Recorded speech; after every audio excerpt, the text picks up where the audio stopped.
Hello दोस्तों, स्वागत है सभी का स्मार्ट बैंकर चैनल पर नए हो तो उसे सब्सक्राइब कीजिए। तो आज की वीडियो में हम लोग बात करने वाले हैं कि एसबीआई क्लर्क मेंस का पेपर, ठीक है, किस तरीके से अभी करके चलना है। मतलब लगभग 7 दिन से भी थोड़ा कम समय रह गया है, जिनका 25 तारीख को एग्जाम है। तो किस तरीके से हमें तैयारी करके चलनी है कि एग्जाम क्वालिफाई हो सके, ठीक है। स्ट्रैटेजी हमारी क्या होनी चाहिए, ठीक है। कुछ बच्चों का 25 फेब को पेपर है, कुछ बच्चों का 4 मार्च को पेपर है। तो देखो क्या करके चलना है आप लोगों को बताता हूँ। दो रास्ते आप लोगों के पास में हैं। एक रास्ता ये है कि भैया रिजल्ट आ गया, हम लोगों ने रिजल्ट तक वेट किया कि हमारा होगा या नहीं होगा। अभी अचानक से हो गया है, अभी हमें समझ में नहीं आ रहा कि तैयारी करें कि ना करें।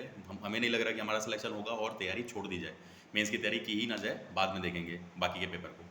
ये एक लूज़र का एटीट्यूड है, ठीक है। इस तरीके से आपको नहीं मतलब जाना होता है, इस तरीके से कभी भी आपको अपनी प्रिपरेशन नहीं करनी है। दूसरा तरीका एक ये है कि ठीक है, जैसी भी हमारी तैयारी है, जो भी तैयारी है, अभी जो ये बचे हुए 7 दिन है, इसमें हम पूरी तरीके से जान लगाएंगे, अच्छी तरीके से पढ़ाई करेंगे, ठीक है। रिजल्ट चाहे हो या फिर ना हो, लेकिन हमें एकदम 100% दे करके चलना है अपना, ताकि हमें रिग्रेट फील ना हो कि यार हमने मेहनत नहीं करी, हमने पढ़ाई नहीं किया, ठीक है। एक एक ये विनर का एटीट्यूड है, ठीक है। इस तरीके से आपको चलना होता है लाइफ में, क्योंकि बात सिर्फ एसबीआई क्लर्क मेंस की नहीं है, आप काफ़ी सारे एग्जाम आगे भी दोगे, ठीक है। तो एक विनर वाला एटीट्यूड लेकर के चलो, ठीक है। एक गेट इट डन वाला एटीट्यूड लेकर के चलो साथ में। तो आपको करना क्या है इन दिनों में, जो भी दिन आपके पास बच गए हैं। सबसे पहले देखो, करंट अफेयर आप लोगों ने जो भी पढ़ रखा होगा, पहले तो बात करें कितने महीने का आप लोगों को पढ़ के चलना है। तो 4 महीने का आप लोगों को करंट अफेयर पढ़ के चलना है, मतलब अक्टूबर, नवंबर, दिसंबर, जनवरी और फैब का 15 फैब के आसपास। अब जिन बच्चों ने 4 महीने का नहीं कर रखा, ठीक है, टाइम कम है मान लो, तो आप लोग क्या करो, आप कम से कम दिसंबर जनवरी का कर लो, और फैब में 15 फैब तक कर सकते हो तो ठीक है। अदरवाइज मैं कहूँगा कि कम से कम बजट करके चलो। बजट से रिलेटेड क्वेश्चन आएंगे, ठीक है, 5-6 क्वेश्चन हो सकता है बजट से रिलेटेड देखने को मिल जाए आप लोग को।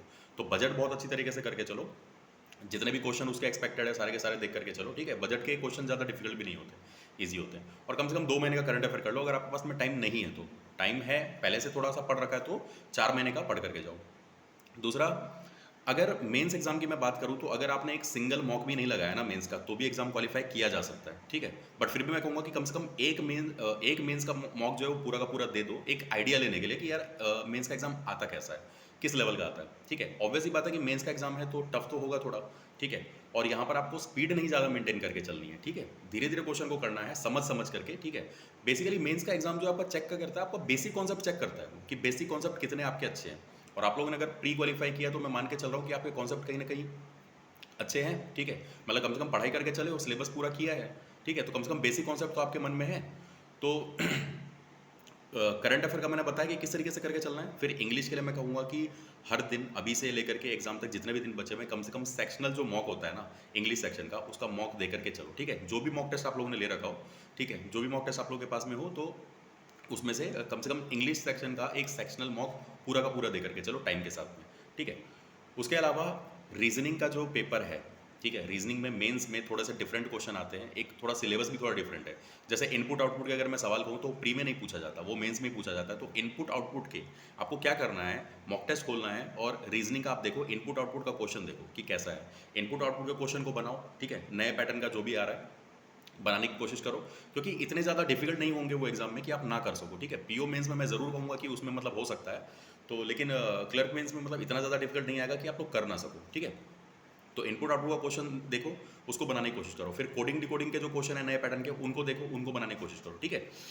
फिर दूसरा मॉक दो, फिर उसमें से कोडिंग डिकोडिंग क्वेश्चन उठाओ, फिर इनपुट आउटपुट उठाओ, ठीक है। ऐसे ही करके काफ़ी सारे मॉक में से क्वेश्चन उठा करके और करने की कोशिश करो, ठीक है। कोडिंग डिकोडिंग हो गया, इनपुट आउटपुट हो गया। इसके अलावा कोडेड इनिक्वलिटी आता है, ठीक है। इनिक्वलिटी वाले क्वेश्चन होते हैं ना जो सिंपल से आते हैं, तो कोडेड इनिक्वलिटी वाले क्वेश्चन बहुत आसान होते हैं, लेकिन अगर आप लोग ने नहीं किया होगा, सीधा मेंस के पेपर में जाकर के देखोगे तो वो डिफिकल्ट लगेगा, ठीक है। मेरे साथ ऐसा हुआ था जब मैं पहली बार मेंस दे रहा था, तो आई थिंक कोडेड इनिक्वलिटी का क्वेश्चन था, और मैंने कहा यार ये तो बड़ा टफ है, लेकिन टफ नहीं है, वो बहुत ईजी रहता है। उसके अलावा कोडेड ब्लड रिलेशन वाले क्वेश्चन वो देख लो, ठीक है। और कोशिश करो कि जब आपका पेपर होगा, कम से कम एक पजल तो ज़रूर बना करके चलो, ठीक है। मेंस लेवल का पजल एक पजल तो आपको ज़रूर बना करके चलना है एग्जाम में, ठीक है। बट ज़्यादा इंपॉर्टेंट क्या है, coding decoding, input output, coded inequity, coded blood relation, coded direction, ठीक है। ये सारे के सारे मतलब मेंस के एग्जाम में आते हैं और स्कोरिंग होते हैं, मतलब स्कोर कर सकते हो आप इनमें से। तो वो थोड़ा सा करके चलना है आप लोगों को। इसके अलावा बच गया आपका क्वांट का सेक्शन। क्वांट के सेक्शन में डीआई देखो कि डीआई किस लेवल की पूछी जा रही है, कैसी पूछी जा रही है, और कम से कम मैं कहूँगा एक डीआई तो ज़रूर अभी सॉल्व करके चलो आप लोग, ठीक है ना। आपको जो है ओवरऑल मतलब कि क्लियर करना है पेपर को, ठीक है। करंट अफेयर का जो सेक्शन है काफ़ी ज़्यादा वास्ट है, ठीक है। मानता हूँ कि कई बार करंट अफेयर सेक्शन में बच्चे स्कोर नहीं कर पाते हैं अगर आपने बहुत अच्छी तरीके से पढ़ाई नहीं कर रखी है, क्योंकि करंट अफेयर के सेक्शन में स्कोर करने के लिए बहुत ज़्यादा डीप में आपको एकदम पढ़ना पड़ता है। तो अभी जितना भी टाइम बचा है, जितने भी टाइम में आप जितना कर सकते हो उतना करो, कम से कम ये ना हो कि बाद में रिग्रेट ना हो कि यार हम लोगों ने पढ़ाई नहीं करी। पेपर क्वालिफाई होगा नहीं होगा बाद की बात है, ठीक है, सारी की सारी टेंशन छोड़ दो। अभी प्री क्वालिफाई किया ना, हुआ है ना, कुछ तो किया है आप लोगों ने, तो प्री कम से कम क्वालिफाई हुआ है तो मेंस के लिए प्रिपेयर करो, ठीक है। ऐसा छोड़ मत दो कि यार 7 दिन है कुछ भी नहीं हो सकता, ऐसा नहीं है, कुछ भी नहीं हो सकता वाली बात नहीं है, होगा कुछ ना कुछ ज़रूर होगा, ठीक है। हो सकता है पेपर क्वालिफाई हो ही जाए, ठीक है। तो इसीलिए पेपर अभी अच्छी तरीके से पढ़ के चलो, और ज़्यादातर टाइम मैं कहूँगा ज़्यादातर टाइम जो आप अपना करंट अफेयर सेक्शन को ही दे करके चलो, क्योंकि करंट अफेयर का सेक्शन ऐसा है उसमें आप बेसिक कॉन्सेप्ट जैसा कुछ नहीं होता। अगर आपको याद है कर लोगे, नहीं याद है नहीं कर पाओगे। क्वांट रीजनिंग में मैं तब भी कहूँगा एक पल को कि अगर बेसिक कॉन्सेप्ट आप लोग का स्ट्रॉन्ग है तो फिर भी आप अटेम्प्ट कर सकते हो ना, क्वेश्चन को देख सकते हो कि किस तरीके से उसको बनाया जा रहा है, ठीक है। तो एक विनर वाला एटीट्यूड रखो और ज़रूर आपको सफलता मतलब प्राप्त होगी, ठीक है। मैंने भी मतलब इस स्ट्रैटेजी को फॉलो करके काफ़ी सारे मतलब मेंस, जितने मैंने मेंस क्वालिफाई किए, इन सब स्ट्रैटेजी को फॉलो करते हुए मतलब कि मैंने किया है, ठीक है। कि करंट अफेयर मतलब पढ़ा, जो भी नए पैटर्न के क्वेश्चन है, कोडिंग डिकोडिंग हो गया, इनपुट आउटपुट हो गया, उन सबको देखा, ठीक है। इंग्लिश तो खैर आपको डेली पढ़ के चलना ही है, इंग्लिश का तो हर एक मॉक दे करके चलना है हर दिन। इतना करो, बाकी इतना कर करके चलते हो तो मुझे लगता है कि ज़रूर आप लोग अच्छा स्कोर कर पाओगे मेंस में। बाकी दोस्तों कोई भी आप लोग के डाउट्स है तो कमेंट सेक्शन में मुझे लिख सकते हो, और इसके अलावा कोई भी डाउट्स है तो इंस्टाग्राम पे या फिर टेलीग्राम पे मुझे मैसेज कर सकते हो। बाकी वीडियो पसंद आया तो उसे लाइक कीजिए, चैनल पर नए हो तो उसे सब्सक्राइब कीजिए। मिलते फिर एक नेक्स्ट वीडियो में, तब तक के लिए धन्यवाद।